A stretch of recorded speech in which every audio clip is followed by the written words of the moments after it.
Standard 4th subject Gujarati chapter 3rd એમાં exercise 9, 10, 11 and 12 page number 51 એ આજે આપણે જોઈશું.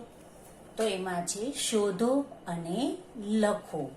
તો આમાં શું કરવાનું છે કે તમારે કવિતામાં જોવાનું છે અને આના માટે કેવા શબ્દ યુઝ કરેલા છે એ આપણે કહેવાનું છે. તો તમે અહીંયા ફર્સ્ટ આપણને એક્ઝામ્પલ આપી દીધેલું છે કે નીલમ. તો નીલમ માટે કવિતામાં કયો શબ્દ હતો?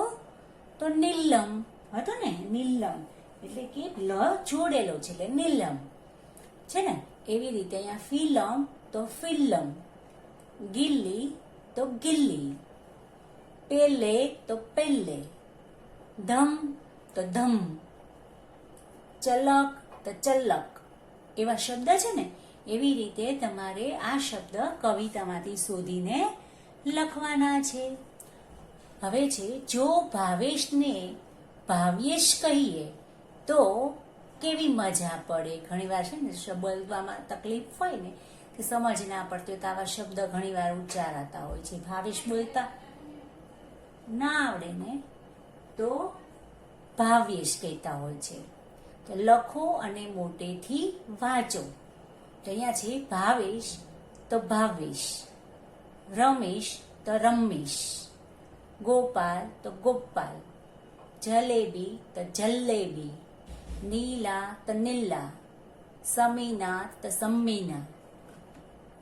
હવે એવી જ રીતે તમારા 6 મિત્રોના ઉપરના જેવા જ નામ અહીં તમારે લખવાના છે. હવે છે કે આવા વાક્યો તમે બનાવી શકો. જેમ કે ઉદાહરણના વાક્ય આજે આપેલા છે, અહીંયા ઉદાહરણ આપણને મતલબમાં એક્ઝામ્પલ આપેલા છે. એ તમારે શું કરવાનું છે કે વાંચવાના છે. આમ તો એને વિદ્યાર્થીઓને સમૂહમાં મોટેથી ઝીલ વાંચન કરાવવાનું હોય છે. હું બોલું તમે બોલશો એવી રીતે. પણ ત્યારબાદ તેમને આપેલા વાક્યો જે છે ને એમાં લીટી દોરેલા શબ્દનો એક અક્ષર ઉદાહરણ મુજબ બનાવી લખવાનો હોય છે. તો અહીંયા આપણને લખ્યું છે કે એક હતો પતરંગો. તો એક હતો પતરંગો. જોજો અહીંયા તને ફાડી દીધો છે ને એટલે એવી રીતે. પછી અહીંયા હતું કે તેણે નાનું જીવડું જોયું. તો તેણે નાનું જીવડું જોયું. અહીંયા બીજો એક અડધો ન મૂકી દીધો છે. એવી રીતે અહીંયા છે ફતેહસિંહે ફાટક બંધ કર્યું. તો ફતેહસિંહે ફાટક, જો અહીંયા ટ બીજો જોઈન્ટ કરેલો છે, બંધ કર્યું. તે રંગે રૂપાળો. તો તે રંગે રૂપાળો છે ને, પ જોડ્યો છે બીજો એટલે. બાબુભાઈને પોપટ ગમે. તો બાબુભાઈને પોપટ ગમે, અહીંયા પ બીજો જોઈન્ટ કરી દીધેલો છે. મેળામાં ખૂબ જ મજા પડી. તો મેળામાં ખૂબ જ, જોજો અહીંયા બ જોડ્યો, મજા પડી. તો આવી રીતે તમારે આ તમારી ટેક્સ્ટ બુકમાં લખવાનું છે. Thank you.